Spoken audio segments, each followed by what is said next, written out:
आज हम लोग टेक्सोनॉमी के बारे में पढ़ेंगे। टेक्सोनॉमी क्या है?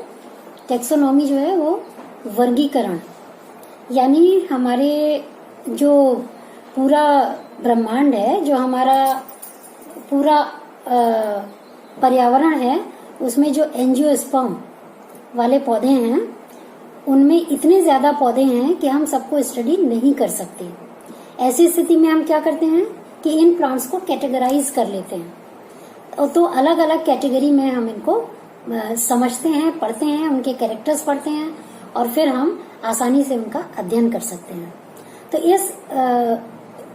इनकी हम ग्रुपिंग कर लेते हैं प्लांट्स की, किन किन के आधार पर, उनके जड़ के आधार पर, उनके तने के आधार पर, उनकी पत्तियों के आधार पर, उनके स्टिप्यूल्स या सहपत्र के आधार पर, उनके फ्लावर्स के आधार पर, और फिर उन ग्रुपिंग के आधार पर यदि हम किसी एक ग्रुप का अध्ययन कर लेते हैं तो इसका मतलब उस ग्रुप में आने वाले हम सैकड़ों पौधों के बारे में जानकारी प्राप्त कर लेते हैं। तो इसलिए वर्गीकरण जो है वो अपने में महत्वपूर्ण है। इसको हम कई छोटी छोटी इकाइयों में बांट लेते हैं। इनमें से जो एक मुख्य कैरेक्टर है जो किसी भी फैमिली को, किसी भी प्लांट को पहचानने में बहुत अधिक मदद करते हैं, वो कैरेक्टर है फ्लावर। किसी भी पौधे के फ्लावर को देख करके हम आसानी से पहचान पाते हैं। जैसे यदि मैं आपको आम की सिर्फ पत्ती दिखाऊं पड़ी हुई तो शायद आप उतना उसको न पहचान पाए, लेकिन अगर आप उसके फ्लावर देख लेते हैं तो आप उसको आसानी से पहचान पाते हैं। जैसे मान लीजिए फैमिली आपकी है एस्टेरेसी या कंपोजिटी। इनके फ्लावर का एक मुख्य कैरेक्टर होता है कि वो एस्टर या सूरज या रेज जैसे दिखाई देते हैं। तो जितने भी ऐसे फ्लावर वाले पौधे होंगे उनको हम आसानी से पहचान लेते हैं कि ये फैमिली एस्टेरेसी का पौधा है। तो फ्लावर एक ऐसा कैरेक्टर है वर्गीकरण में जिससे कि हम पौधों को बड़ी आसानी से पहचान पाते हैं। तो फ्लावर में हम सबसे पहले देखते हैं कि फ्लावर के 4 पार्ट्स होते हैं, जिसमें से सबसे पहला हम लेते हैं कैलिक्स, दूसरा होता है हमारा कोरोला, तीसरा होता है हमारा एंड्रोशियम और चौथा होता है हमारा गाइनोशियम। ये 4 ऐसे पार्ट्स हैं जो फ्लावर के अंदर एक महत्वपूर्ण रोल प्ले करते हैं। अब ये चारों प्लांट पार्ट जो है, ये चारों प्लांट पार्ट जो हैं, ये मिल करके एक फ्लावर का रूप लेते हैं। ठीक है। तो अब इन फ्लावर के जैसे अलग अलग कैरेक्टर्स हैं, कैलिक्स है, कोरोला है, एंड्रोशियम है, गाइनोशियम है। इन सब के भी बहुत सारे तरीके होते हैं, उन तरीकों को भी हम पढ़ेंगे। तो सबसे पहले मैं लेती हूँ कैलिक्स। ठीक है, सबसे पहले हम लेते हैं कैलिक्स। कैलिक्स क्या है? किसी भी पुष्प के बाहर की तरफ जो हरे रंग की संरचनाएं होती हैं, लीफ लाइक स्ट्रक्चर्स होते हैं, उनको हम कैलिक्स कहते हैं। ठीक है। इन कैलिक्स की इकाई को हम क्या कहते हैं? सेपल्स। ठीक है।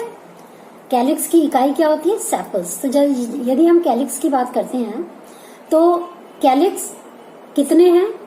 तो कैलिक्स एक पूरा चक्र तो कैलिक्स कहलाया और उसकी जो एक इकाई है वो क्या कहलाई? सेपल्स। तो हम कहते हैं किसी भी फ्लावर में इसमें कैलिक्स कितने हैं? नंबर ऑफ सेपल्स 5 है, 4 है, 3 है। ठीक है। तो ये तो बात हो गई नंबर ऑफ सेपल्स कि किसी भी पुष्प में जो कैलिक्स हैं उनके नंबर ऑफ सेपल्स कितने हैं। ठीक है, वो हमने लिख दिया 4, 5, 6, 7, 8, 9, इनडेफिनेट किसी भी तरह के हो सकते हैं।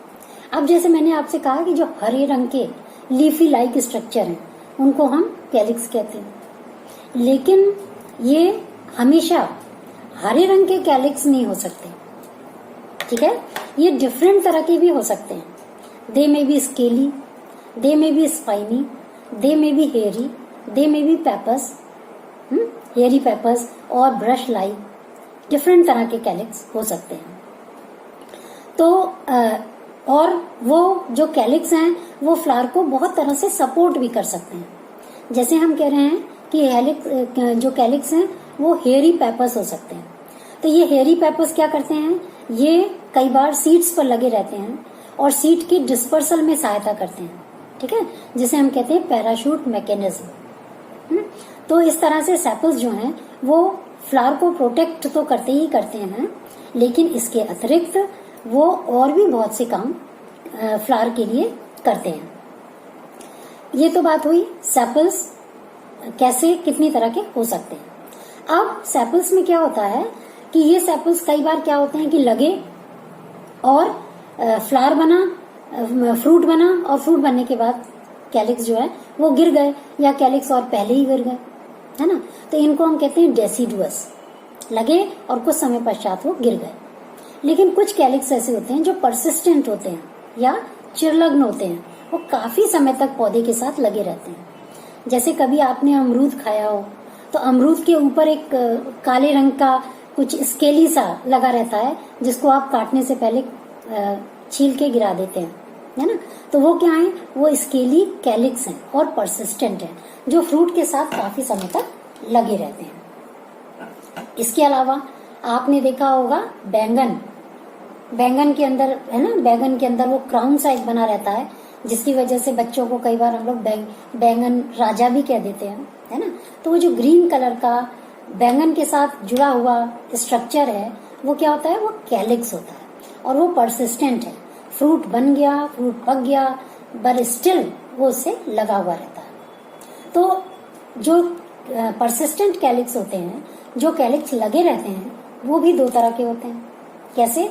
एक तो होते हैं एक्रीसेंट, ठीक है, और एक होते हैं मैक्रीसेंट। तो मैक्रीसेंट कैलिक्स कौन से होते हैं? जो फल को पूरी तरह से ढकते नहीं है, जैसे बैंगन आपने देखा, ठीक है, या जैसे मैंने आपसे कहा अमरूद में, या आप टमाटर में देख लें, या आप मिर्च में देख लें, ठीक है। तो ये कैसे हैं? ये मैक्रीसेंट कैलिक्स हैं। और दूसरे होते हैं हमारे एक्रीसेंट कैलिक्स। वो क्या होते हैं? वो फ्रूट को पूरी तरह से ढक लेते हैं। अगर आपने रसभरी कभी खाई हो तो आपने देखा होगा कि रसभरी में पहले हम एक छिलका सा छीलते हैं और उसके बाद अंदर से वो फ्रूट निकलता है जिसको कि हम खाते हैं। तो इस रसभरी में जिस चीज को हम छीलते हैं वो क्या होते हैं? वो कैलिक्स होते हैं। और वो कैसे होते हैं? परसिस्टेंट होते हैं। और कैसे होते हैं? एक्रीसेंट होते हैं। तो ये जो मैक्रीसेंट और एक्रीसेंट कैलिक्स हैं या परसिस्टेंट कैलिक्स हैं, ये फैमिली सोलोनेसी का कैरेक्टरिस्टिक फीचर है। ये जो है हमेशा कैलिक्स फैमिली सोलोनेसी को डिनोट करते हैं या उसको बताते हैं। यानी फैमिली सोलोनेसी के जो भी फ्रूट होंगे उनमें कैलिक्स पाया ही जाएगा और वो परसिस्टेंट होंगे, ठीक है। और वो दो तरह के हो सकते हैं। कैसे? या तो एक्रीसेंट होंगे या मैक्रीसेंट होंगे, ठीक है।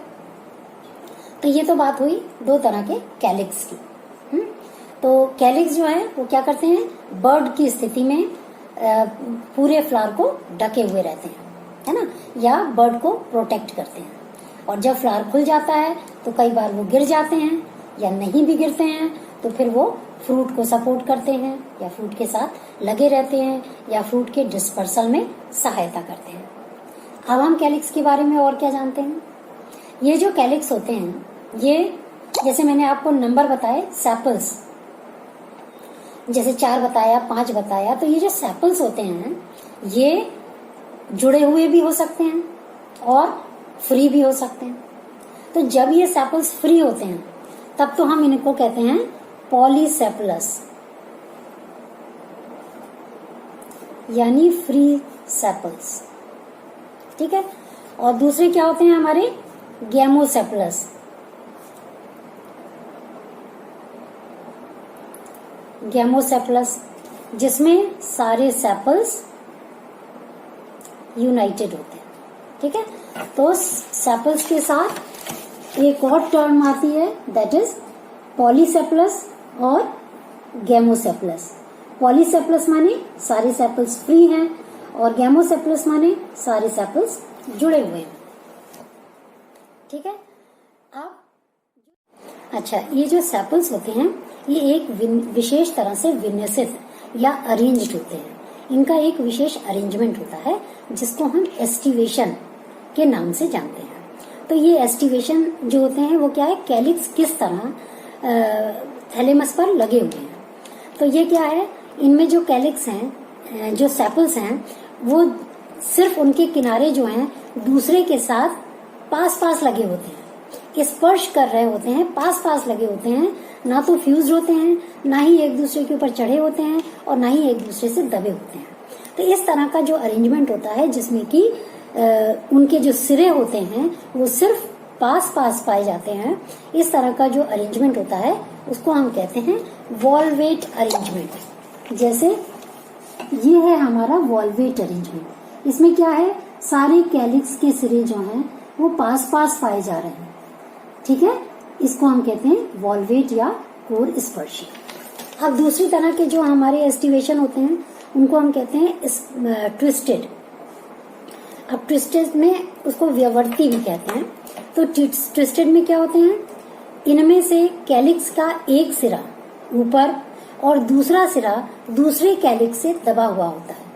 ठीक है, तो इसमें सारे कैलिक्स ऐसे ही होते हैं जिनका एक सिरा ऊपर की तरफ होता है, यानी दूसरे कैलिक्स के सिरे को दबा रहे होते हैं, और एक तरफ से वो खुद दूसरे कैलिक्स सेपल से दबे रहते हैं। तो इस तरह का जो अरेंजमेंट होता है उसको हम कहते हैं ट्विस्टेड अरेंजमेंट। ये है ट्विस्टेड अरेंजमेंट जिसमें कि एक दबा हुआ है, ठीक है, और एक ये ऊपर है। ये एक दबा हुआ है, ये एक ऊपर है, ये एक दबा है, ये एक ऊपर है। तो इस तरह का जो अरेंजमेंट होता है उसको हम कहते हैं ट्विस्टेड अरेंजमेंट। तीसरी तरह का जो हमारा एस्टिवेशन होता है उसको हम कहते हैं इम्ब्रिकेट एस्टिवेशन। इम्ब्रिकेट एस्टिवेशन में क्या होता है, एक पूरा का पूरा ऊपर और एक पूरा का पूरा अंदर दबा हुआ होता है, और बाकी तीन जो होते हैं वो व्यवर्तित या ट्विस्टेड कंडीशन में होते हैं। ठीक है, तो इसमें क्या होता है, देखिए ये है हमारा इम्ब्रिकेट एस्टिवेशन। इसमें क्या है, एक पूरा का पूरा बाहर है, ठीक है, और एक ये पूरा का पूरा अंदर है। बाकी ये जो तीन हमारे बचे हुए हैं ये ट्विस्टेड कंडीशन में है। तो इस तरह का जो एस्टिवेशन होता है वो कहलाता है इम्ब्रिकेट एस्टिवेशन। और चौथे तरह का होता है हमारा क्विनकंशियल। अब क्विनकंशियल में क्या होता है, एक और ये दो पूरे के पूरे दबे हुए हैं, एक और ये एक पूरे के पूरे बाहर हैं, और एक कैलिक्स कैसा है सेपल, वो है ट्विस्टेड कंडीशन में। ठीक है, तो इस तरह का जो एस्टिवेशन है वो कहलाता है हमारा क्विनकंशियल। तो इस तरह के हमारे